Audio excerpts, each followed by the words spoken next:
వాడిగా వేడిగా చర్చ జరిగిన, భిన్నాభిప్రాయాలు వ్యక్తమైన, అంకెలు సంఖ్యలు వేరైనా ఒక అంశంలో ఏకాభిప్రాయం వచ్చింది అధ్యక్ష.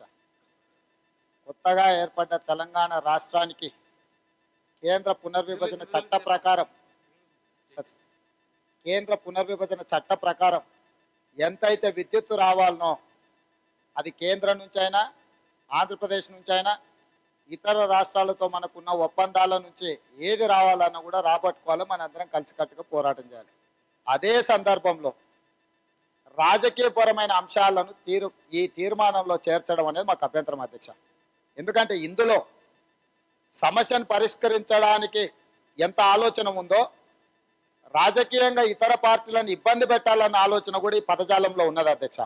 కాబట్టి దయచేసి ముఖ్యమంత్రి గారు మీకు స్పష్టంగా ఆంధ్రప్రదేశ్ ప్రభుత్వ మొండి వైఖరి వలన సరైన విద్యుత్ శక్తి సరఫరా లేక తెలంగాణ రైతాంగం తీవ్రమైన విద్యుత్ కొరతను ఎదుర్కొంటున్నది అని పేర్కొన్నారు అధ్యక్ష.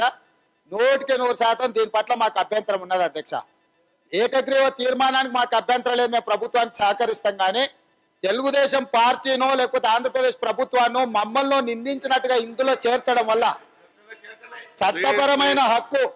చట్టపరమైన మనకు రావాల్సిన హక్కుల కోసం సభ మొత్తం ముఖ్యమంత్రి గారికి మద్దతు పలికిందన్న విధంగా తీర్మానం తీసుకొస్తే మాకు ఎలాంటి అభ్యంతరం లేదు. ఇందులో మాకెందుకంటే తీర్మానమే ఇచ్చిండ్రు. వాస్తవంగా ఏ జనరేషన్స్లో ఎంతెంత విద్యుత్ ఉత్పత్తి అవుతుంది, ఎంతెంత సరఫరా చేసిండ్రు, ఎంతెంత రావాలా, ఏ ప్రాజెక్టులలో మాకు మన తెలంగాణ స్టేట్కు వాటా ఉన్నదో వాటి వివరాలను వేటిని కూడా టేబుల్ చేయలేదు అధ్యక్ష ప్రభుత్వం. కాబట్టి ఈ యొక్క తీర్మానం మీదనో ముఖ్యమంత్రి గారి సభలో చెప్పిన వివరాల వల్లనో సంపూర్ణంగా ఏ సభ్యుడు కూడా అవగాహన వస్తుందని నేను అనుకోవడం లేదు అధ్యక్ష. ఇంతో అంత అవగాహన ఉన్న నాకే అందులో అభ్యంతరాలు ఉన్నాయి. కాబట్టి దయచేసి నాకే అభ్యంతరాలు ఉన్నాయి. కాబట్టి ముఖ్యమంత్రి గారు అందరినీ కలుపుకెళ్తా అంటూనే తొడపాశం పెట్టి అబ్బా అంటే అగో అబ్బా అంటున్నాడు చూడు అని అంటున్నారు. కాబట్టి అట్లాంటి ప్రయత్నం దయచేసి చేయొద్దు అధ్యక్ష. మేము ఓపెన్ మైండ్తో మీకు మద్దతు పలకాలని వచ్చినప్పుడు మేము ఓపెన్ మైండ్తోని రాష్ట్ర ప్రభుత్వానికి సహకరించాలని ముందుకు వచ్చినప్పుడు దాన్ని మెలికబెట్టో కాలు కేసో మెడకేసో చేసే ప్రయత్నం వద్దు. దయచేసి ముఖ్యమంత్రి గారు కూడా హుందాగా నిర్ణయం తీసుకోమని మేము విజ్ఞప్తి చేస్తున్నాం. మీకు మెజారిటీ ఉంది, మేము లేకపోయినా మీరు పాస్ చేసుకుంటారు, కానీ అది స్ఫూర్తికి విరుద్ధం అవుద్ది. కాబట్టి దయచేసి ముఖ్యమంత్రి గారు దీన్ని దృష్టిలో పెట్టుకొని రెజల్యూషన్ మూవ్ చేయమని మేము అడుగుతాం. అధ్యక్ష, 2 విషయాలు ఇక్కడ స్పష్టం చేయాల్సిన అవసరం ఉంది అధ్యక్ష. 2 రాష్ట్రాలు కలిపి ఎంత పవర్ ఉందో కూడా నేను స్పష్టంగా చెప్పిన అధ్యక్ష. సమస్య అక్కడ కూడా ఉంది, ఇక్కడ కూడా ఉందని నేను చెప్పిన అధ్యక్ష. మిత్రులు రవీందర్ రెడ్డి గారు లేవనెత్తిన అంశం క్వశ్చన్ చూస్తే అర్థమవుతుంది అధ్యక్ష. చాలా స్పష్టంగా క్రిస్టల్ క్లియర్గా ఆంధ్రప్రదేశ్ రాష్ట్ర ప్రభుత్వం విద్యుత్ వాటా పునర్విభజన చట్టం ప్రకారం నిరాకరించినందువల్ల తెలంగాణ రైతులకు కష్టాలు వచ్చిందన్నదే ఈరోజు అంశం అధ్యక్ష. టు ది పాయింట్ స్పెసిఫిక్గా దాని మీదనే ఈ చర్చ అంతా జరిగింది. ఒకటి. రెండవ పాయింట్ అధ్యక్ష, నేను రాష్ట్ర ముఖ్యమంత్రిగా చెప్తా ఉన్నా, బాధితులు కూడా చెప్తా ఉన్నా అధ్యక్ష. ఆంధ్రప్రదేశ్ రాష్ట్రం ఈరోజు మనకు రావాల్సినటువంటి ధర్మబద్ధంగా రావాల్సినటువంటి 980 మెగావాట్ల విద్యుత్ శక్తి నిరాకరిస్తున్నది, ఇవ్వడం లేదు.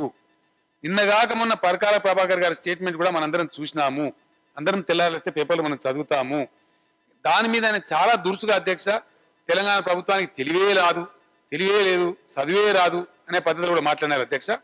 సమస్య వచ్చిందే, సమస్య తీవ్రత పెరిగిందే ఆంధ్రప్రదేశ్ ప్రభుత్వం పునర్విభజన చట్టాన్ని ఉల్లంఘించడం వల్ల. ఉల్లంఘిస్తున్నారు అనే మాట నేను చెప్పడం కాదు, నీరజా మాథుర్ కమిటీ చెప్పింది, సదరన్ లోడ్ డిస్పాచ్ సెంటర్ చెప్పింది, ఆంధ్రప్రదేశ్ ఈఆర్సీ కూడా చెప్పింది అధ్యక్ష. అవన్నీ డాక్యుమెంట్స్ ఉన్నాయి అధ్యక్ష. ఇవన్నీ కూడా అవే డాక్యుమెంట్స్ అధ్యక్ష.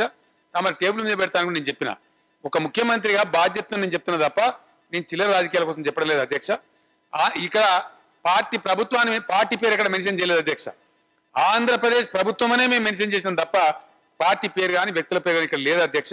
అందువల్ల దయచేసి యాజ్ ఇట్ ఈస్ ఇది కరెక్ట్గా ఉంది, ఆలోచించి పెట్టిందే, ఎవ్వరు నిర్ణయపెట్టే ఉద్దేశం మాకు లేదు అధ్యక్ష. ఆంధ్రప్రదేశ్ ప్రభుత్వంతో పంచాయతీ ఉన్నప్పుడు దాన్ని ముసుగులో పెట్టుకోమంటే దాన్ని దాచిపెట్టుకోమంటే సాధ్యం కాదు. మన కేసు మనమే ఓడిపోయిన అవుతాం. కాబట్టి దయచేసి రాష్ట్ర ప్రయోజనాల దృష్ట్యా అనవసరమైన రాద్ధాంతాలు వద్దు అధ్యక్ష. స్టేట్మెంట్ అధ్యక్ష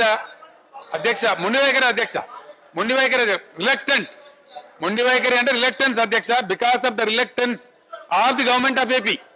రిలక్టెన్స్ మొండి వైఖరి సార్, మొండి వైఖరి వ్యతిరేకంగా ఉంది. సహకరించే వాళ్ళు సహకరించారు అధ్యక్ష. ఆంధ్రప్రదేశ్లో పనిచేసిన ప్రభుత్వాలు తెలివి తక్కువగా అసమర్థంగా పనిచేసినాయి అధ్యక్ష. ఇక దాన్ని ఎవరి మీద కొనడానికి, ఎవరినో బంధనం చేయడానికి ప్రయత్నాలు జరుగుతున్నాయి అధ్యక్ష. గత ప్రభుత్వాలు చేసిన ఇది వారసత్వంలో వచ్చిన సంక్రమించినటువంటి దరిద్రం అధ్యక్ష. నేను ఎవరు తప్పవడానికి వీల్లేదు అధ్యక్ష. మనం నిందించుకొని లాభం లేదు. మనకు వారసత్వంలో వచ్చినటువంటి ఆంధ్రప్రదేశ్ రాష్ట్రం నుంచి వచ్చినటువంటి విద్యుత్ శక్తి ఇది అధ్యక్ష. ఇది ఈ పరిస్థితి ఉంది అధ్యక్ష.